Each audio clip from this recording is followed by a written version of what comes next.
Você está no canal Soteriolando, que é um canal que tem parceria juntamente com o canal Espada Triunfante. Porém, neste canal nós tratamos só assuntos soteriológicos, ok? Só no campo da teologia, na área soteriológica.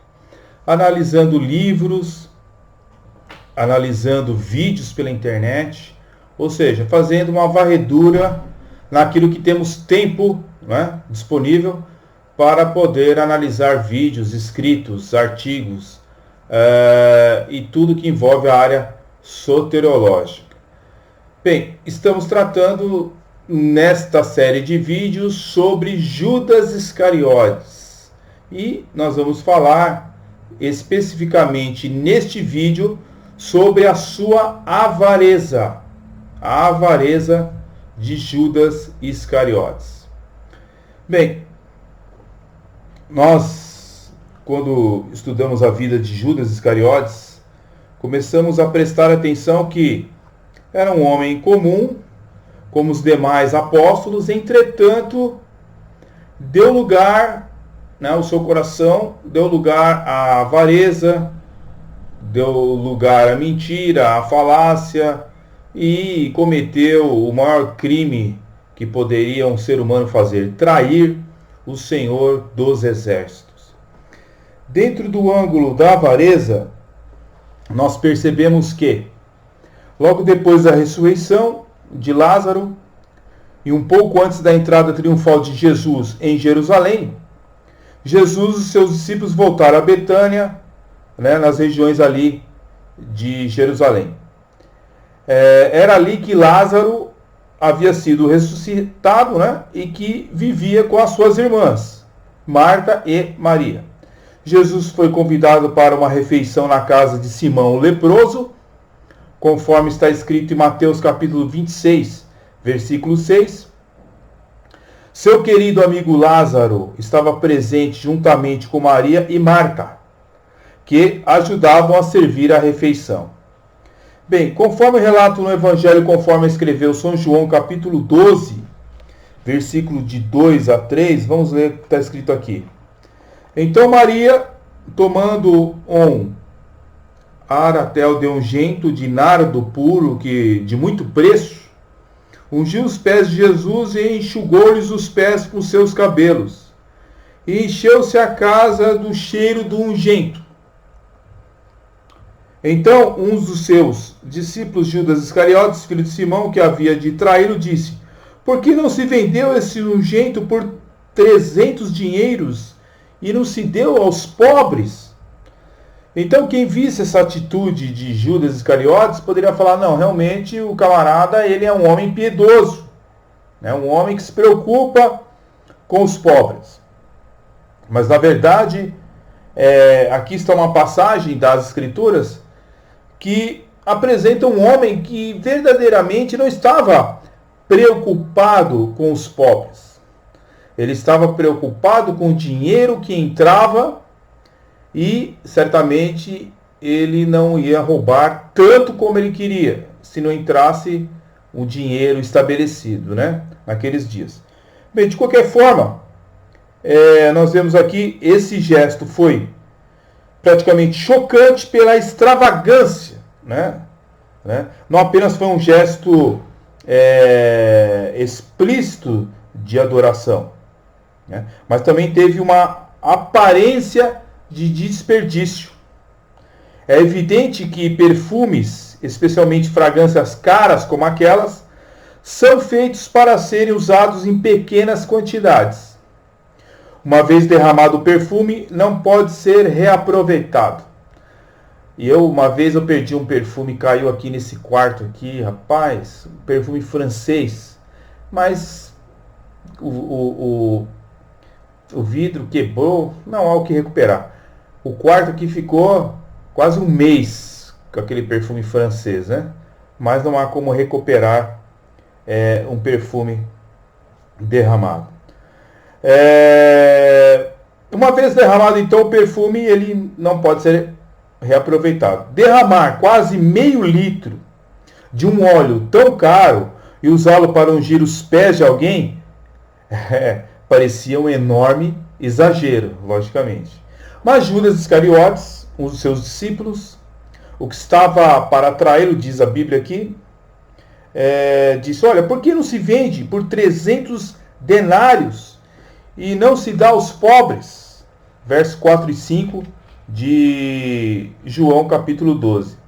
300 denários era praticamente um bom dinheiro, certo? Lembra-se que um denário era basicamente o salário de um dia de trabalho, né? Conforme Mateus capítulo 20, versículo 2. 300 denários corresponde ao salário de um ano. Imagina o valor daquele perfume que foi derramado aos pés do Senhor Jesus, né? Eu praticamente já comprei perfume caros, né, para mim e para minha esposa, mas jamais pensaria em gastar meu salário inteiro, né, num frasco de perfume. Trata-se de um gesto de luxo extraordinário por parte daquela família que provavelmente era de posses. A reação de Judas foi um artifício astuto, né? Fingiu estar preocupado com os pobres. Temos a impressão de que seu protesto também pareceu razoável aos outros apóstolos, pois Mateus capítulo 26, versículo 8, diz que todos os discípulos concordavam com a indignação de Judas Iscariotes, né? Então ele havia se transformado num especialista em falsidades, né? Ao refletir sobre esse incidente, anos mais tarde, o apóstolo João escreveu: disse isso ele não porque estivesse preocupado com os pobres, mas porque era ladrão. E tendo a bolsa, ficava com que nela se lançava, conforme João capítulo 12, versículo 6. Então, o próprio Evangelho de João diz que ele era ladrão. Judas Iscariotes era ladrão. É claro que naquela época nem João nem os outros apóstolos conseguiam enxergar a falsidade de Judas. Mas em retrospectiva, ao escrever o seu livro sob a inspiração do Espírito Santo, João declarou expressivamente, né, qual era a motivação de Judas. Ou seja, pura ganância. Esse era o coração de Judas Iscariotes. Encontramos a resposta a Judas no verso 7 e 8. Deixa, né? Jesus disse, deixa para a minha sepultura, guardou isso. Porque os pobres sempre os tende convosco, mas a mim nem sempre me tendes. Então, Jesus, ele não repreendeu a Judas Iscariotes e nem aquela atitude.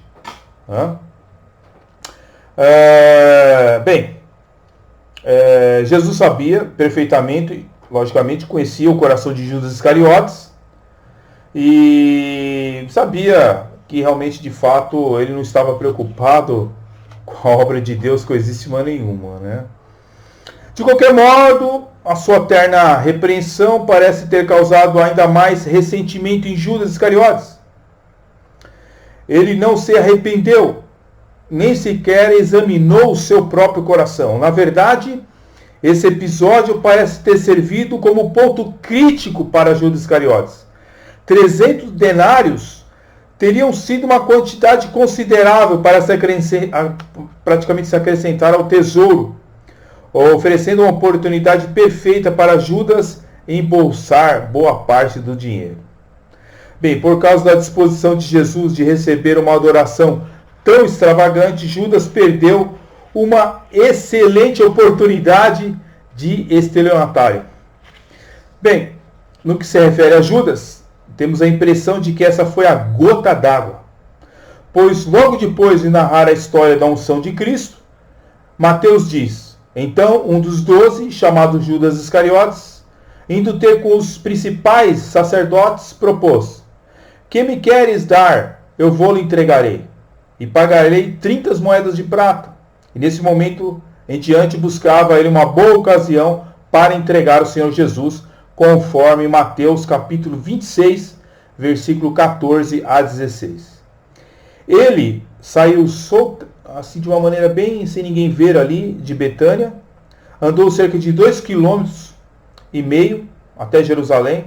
Encontrou-se com os principais sacerdotes e vendeu Jesus aos seus inimigos por um punhado de moedas. 30 moedas de prata. Foi tudo o que conseguiu. De acordo com Êxodo, capítulo 21, versículo 32, esse era o preço de um escravo. Ou seja, Judas Iscariotes não tinha conseguido muito com a sua traição. Não era muito dinheiro, mas foi tudo o que ele pôde negociar.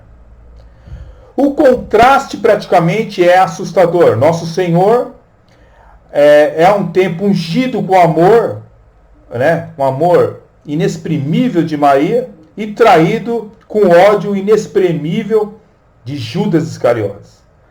Observe que essa foi a primeira vez que Judas se expôs de alguma forma. Até este ponto, ele havia se misturado completamente com o resto do grupo.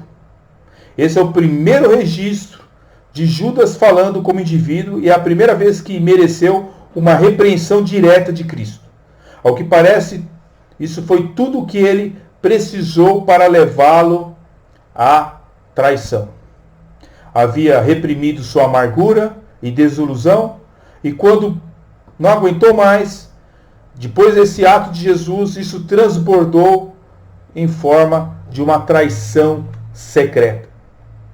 Isso mostra que devemos estar policiando o nosso coração. Atos piedosos, para algumas pessoas, podem ser atos que deixam o seu coração mais irado ainda. E foi o que aconteceu com Judas Iscariotes. Tenha cuidado com o seu coração. Ame o Senhor de toda a sua alma, espírito, mente. E não deixe que as coisas materiais venham sobrepor, né, a sua espiritualidade. Que Deus abençoe a sua vida em nome do Senhor Jesus. Deixe seus likes, seus comentários. Se quiser se inscrever nesse canal, seja bem-vindo.